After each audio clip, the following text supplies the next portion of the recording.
আমি শুনলাম যে এই যে মসজিদ, এখানে যখন আজান হয় তখন আপনাদের এই পুজোর মাইক নাকি বন্ধ করা হয়। একদম, যখন যখন আজান হবে তখন আমাদের মসজিদে, আমাদের মন্দিরের সমস্ত মানে বাজনা এগুলো আমরা বন্ধ রাখি। তো এই যে এরা হলো সব পুজো কমিটির লোক এবং এখানকার তিনারা স্থানীয় বাসিন্দা। তো সবচাইতে খুশির বিষয় হলো যে আমরা হিন্দু মুসলমান ভাই ভাই একসাথে থাকতে চাই, মিলেমিশে বাঁচতে চাই, সাম্প্রদায়িকতা সম্প্রীতি চাই। তো এই সম্প্রীতি কাকে বলে এখানকার মানুষ কিন্তু আমাদেরকে দেখিয়ে দিল। কেননা আপনাদেরকে দেখায়, এটা হলো এই মদিনা মসজিদের গেট, আর এই গেট দিয়েই মুসল্লিরা নামাজ পড়তে যাচ্ছে। আর এই দিক দিয়ে বেরিয়েই এই যে দেখছেন, এটা হলো মন্দির, অর্থাৎ এই হিন্দু ধর্মের সবচাইতে বড় উৎসব দুর্গা পুজো হচ্ছে এখানে।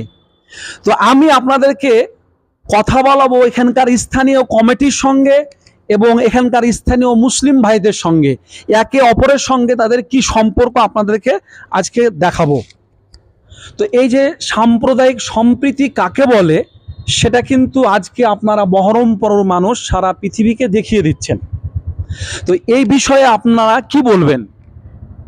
বরাবর এটা আমাদের এখানে আছে, আদি ব্যাপার এটা। আদিনাম মসজিদ গোড়াবাজার অনেক পুরনো মসজিদ, আর আমাদের মন্দিরটা অনেক পরে হয়েছে 2024 সালে। তো এইখানে তার আগে থেকে এরকম আমাদের সামনেই আমরা পুজো করেছি, আমরা এখানে অনুষ্ঠান করেছি, কোনো রকম অসুবিধা নাই।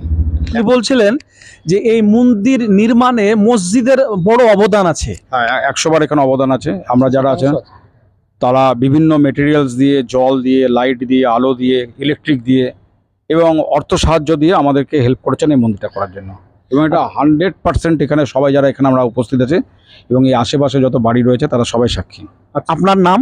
শুভনীল ঘোষ। শুভনীল ঘোষ।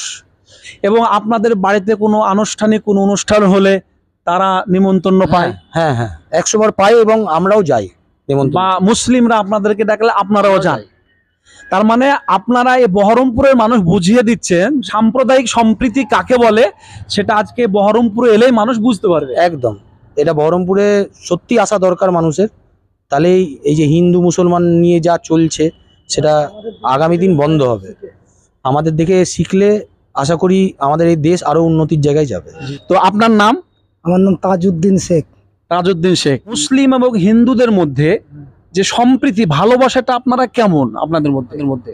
বলে বোঝানো যাবে না। আমাদের ছেলেপিলেও ওনাদের সঙ্গে সব সময় সহযোগিতা করে থাকে, আর আমরাও সবসময় সহযোগিতা পাই, প্লাস আমরাও সহযোগিতা করি। আচ্ছা আচ্ছা। আমাদের এই যে সামনে দাঁড়িয়ে আছে দাদা বাড়ির পাশে, এই যে দাদা বলতে পারবে যে আমাদের সঙ্গে কিরকম সম্পর্ক। কোনোদিন কোনো রকম কথা। জানলা খুললে মসজিদ দেখা যায়। জি বলুন। আমার ঘরের জানলা খুললে মসজিদ দেখা যায়, ওপেন দেখা যায়। আচ্ছা আচ্ছা, তার মানে কোনো সমস্যা হয় না। কোনো সমস্যা নাই। হ্যাঁ, সমস্যা হয় না। যে এই যে মসজিদ, এখানে যখন আজান হয় তখন আপনাদের এই পুজোর মাইক নাকি বন্ধ করা হয়? 100% বন্ধ করা হয়, আলবাদ বন্ধ করা হয়। আমরা প্রত্যেকটা ধর্মকেই তার সমান প্রাধান্য দিই। আমাদেরকে যেমন প্রাধান্য পাই আমরাও দিই। জি, শুধু তাই নয়, শুক্রবার আজানের দিন আমরা এটা আস্তালা সমস্ত ব্লক থাকে, আমার বাড়ি যেহেতু পাশেই, আমরা অনেক প্রবলেম ফেস করি, কিন্তু ওটাকে প্রবলেম মনে করি না। একটা ধর্মের ব্যাপার তো, ওটা আমরা সব কিছু অ্যাডজাস্ট হয়ে যায় আমাদের কাছে, কোনো ব্যাপার থাকে না, প্রবলেম হয় না আমাদের কারোর।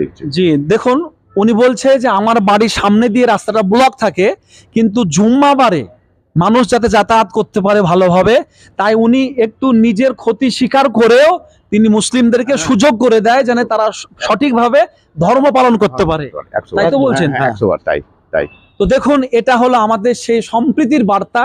আজকে আমাদের এই বহরমপুর এই গোড়াবাজার থেকে আমাদের শিক্ষা নেওয়ার দরকার। যারা ভারতবর্ষে লেভেলে কিছু উস্কানিমূলক কথা বলে আজকে আমাদের হিন্দু মুসলমানের সম্প্রীতিকে নষ্ট করার চেষ্টা করছে, আমি তাদেরকে বলবো যে আপনারা আসুন, এই গোড়াবাজারের মানুষকে দেখে যান হিন্দু মুসলমানের মধ্যে সম্প্রীতি কাকে বলে।